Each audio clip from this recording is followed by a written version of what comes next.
Tila may pinasaringan ng showbiz insider na si OG Diaz tungkol sa isang artistang umano'y paulit-ulit na tumatanggi sa mga alok na teleserye.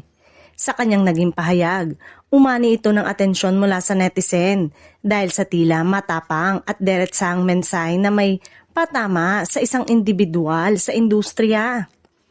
Ayon sa status ni OG sa kanyang ex account noong Biyernes, January 16, binanggit niya ang tungkol sa isang artistang may guaranteed contract ngunit patuloy pa rin tinatanggihan ang mga proyektong inaalok sa kanya.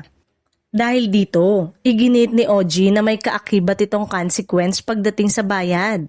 Kahit may guaranteed contract ka pa, kung may tanggi ka naman ng tanggi sa ino-offer sa yung teleserye, di ka pa din mababayaran when it expires. Mababasa sa post ni OG. Bagamat walang pinangalanan, malinaw ang mensahe na tumutukoy sa isang sitwasyong karaniwan umanong nangyayari sa showbiz.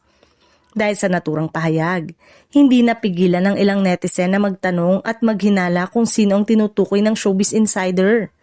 Agad na naglabasan ng sari-saring espekulasyon sa comment section ng kanyang post. Ilan sa mga komento ng netizen, sayang ang daming inoffer na project pero tinanggihan, sinetch at true, technical.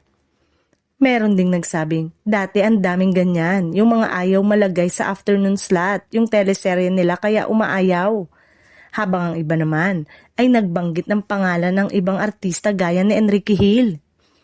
Sa kabila ng mga haka-haka, nilinaw na wala namang kumpirmasyon mula kay OG Diaz.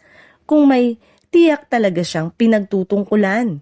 Hindi rin niya diretsahang ibinunyag sa publiko ang pagkakakilanlan ng nasabing artista kaya nananatili itong usap-usapan at palaisipan ng mga netizen.